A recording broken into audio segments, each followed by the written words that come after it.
Okay, grade nines. It's Mr. Seymour again. I'm recording this on May 11th, and I'm going to just basically take you through in a series of videos your final essay project. So this is video one. This is the first video you should be watching if you're about to start your essay project. So here it is here. I'm just about ready to assign it. I'm going to just attach these videos to it first. In this assignment, let me go back here. You're going to see these four documents, right?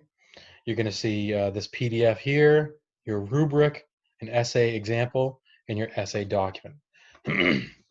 So, and I should change this right here.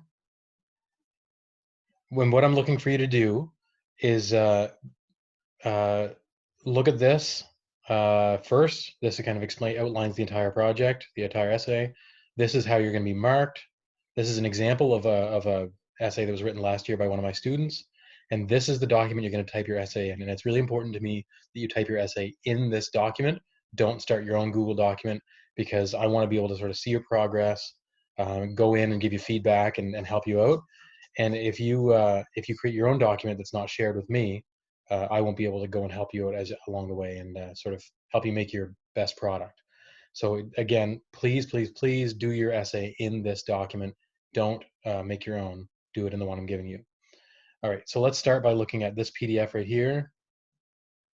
And I'll just show you what sort of, again, this is just your outline. And then this next ones we'll go over a few more of the details. So, Court-Martial of Colonel Graff, Introduction. The bugger war is over. Humanity has won. Thanks to the brilliant leadership of Andrew Ender Wiggin and his squadron leaders, the world no longer lives in fear of another bugger invasion. However, as we learn more about these incredible child soldiers, some disturbing accusations have surfaced regarding Colonel Hiram Graff, the man in charge of the education of Wiggin and the other children. Claims have been made that Colonel Graff mistreated the children at battle school and instituted an environment where students were exposed to psychological mistreatment, physical violence, and in one case, even death. The charges against Colonel Graff and the mistreatment of children and the charges against Colonel Graff are the mistreatment of children and negligent homicide. A military court-martial, in other words, like a court for the military, will be held to determine what exactly Colonel Graff did or failed to do while he oversaw proceedings at the International Fleet's battle school. A military jury will decide whether Graff's actions constituted the mistreatment of children and resulted in the death of Bonso Madrid, uh, or if everything Graff did was necessary to save humanity and therefore justified. A team of military prosecutors will be responsible for documenting and presenting evidence that shows Graff to be guilty of these crimes. A separate team of defense attorneys will present evidence to show that Colonel Graff's actions were necessary and justified. So, what I'm asking you to do is choose a side. You only have to do one of these, but you have to either talk about whether or not you think that Graff is guilty of negligent homicide and mistreatment of children, or if you think he's innocent and if these are justified actions. So if you think he's guilty, you think that the way he managed the space school where Ender and the other children were training, the battle school, if you think that that was sort of not the way to do it, and that the children were mistreated or abused, you're going to be arguing as a prosecutor. But if you think that it was justified because the ends justify the means and it was important to do everything they did in order to create kids that could beat the buggers, then you would be on the defense side. That's important because on the next two pages, you have evidence examples that you can use for the defense and for the prosecution. So first, on page 2 here, you've got the defense. So here's Ender sort of, if we look back here again, the defense attorneys are going to say that Colonel Graff was justified and right in what he did. So these are examples of Colonel Graff being right in what he did. So Ender Wiggin is 10 times smarter and stronger than I am. What I'm doing to him will bring out his genius. And if I had to go through it myself, it would crush me. So that's a quote that Colonel Graff had regarding his training of Ender Wiggin, and so on. So this whole page is examples that support what Colonel Graff did. On the page 3, you've got a set of quotes that support Colonel Graff sort of being a monster, and quotes like this: "Sometimes I think you enjoy breaking these little geniuses. There is an art to it, and I'm very, very good at it. But enjoy? Well, maybe." It's from and then the page that it came from. So in order to write your essay, this document, this PDF, has already given you the places where these quotes can be found. Now, I will just sort of add to that The pages that are cited here don't necessarily match up with the PDF that I gave you, because this, like of the book, I mean, because this PDF document references a different copy of Ender's Game than what we have. So if you were actually looking to find this in our PDF, I don't think it's on page 99, but that's okay. You can still use page 99 as your reference if you want, or you can use the page from our book. All right. So once again, you're going to write me an essay, a short essay on this topic. All right. So, and then on page 4 here, it proceeds to give you some examples of paragraphs using quotations. And so what I'm going to do in a second or third video, I'm going to discuss using quotations and how to do that in detail. So if you're not sure how to cite sources, if you've never done that before grade 9, I'm going to show you how to do that.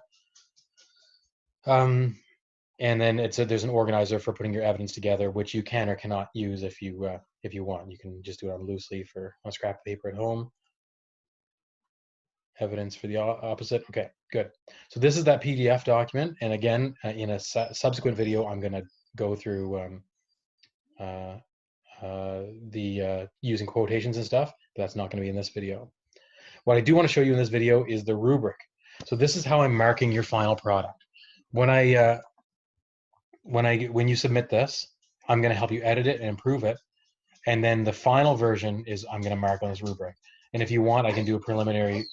Oh my gosh, I apologize. My dog is whining because the rest of the family's outside right now. This rubric, if you want, I can actually mark your essay on it initially and give you a sense of where you would be before editing, and then we can look at it again afterwards. But it's important to look at this as you're working on your essay to understand just where your marks are coming from. So I'm giving you 5 points for marking your introduction. And again, it says here the introduction is engaging and attention grabbing. It introduces necessary background information and includes a well-worded thesis statement that makes a specific claim that Graff is either guilty or not guilty. So your thesis statement is basically just your core argument of whether Graff is guilty or not guilty. Then you should have 2 body paragraphs. Each body paragraph focuses on a specific piece of evidence. Topic sentences are varied and well written. Each body paragraph contains several specific details and examples from the novel that logically support the topic sentence while keeping the reader engaged. And then you should have a conclusion. That's where you review your original claim.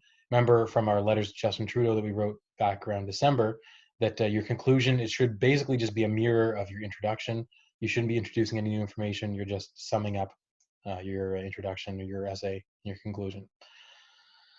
Your argument should make sense. It should appeal to logic and emotion equally and not come across overly come across as unbiased, not overly biased. In other words, you shouldn't sort of sound overly dramatic. You should just sound clear-headed and thoughtful. And obviously, you're also getting marked on your punctuation, capitalization, spelling, etc. Those are the kinds of things that might, on your first draft, give you a grade like that. But then, as you and I proofread it together, improve it up to a 5. So this is how you're being marked as a score out of 30. And finally, an example of the length. It should be somewhere to the tune of about a page, maybe 2 pages in length. But it should be well written. Notice it's size 12 font, something like Times New Roman. It should be single spaced or 1.5 spaced like this, not double spaced. I'm gonna I won't. Oh my gosh, Morgan, do you want to say anything to my grade 9 English class? No, now you're quiet. You want to say anything to grade 9 English? She's tilting her head. You can't see that, of course, because we're on screen share. Are you done?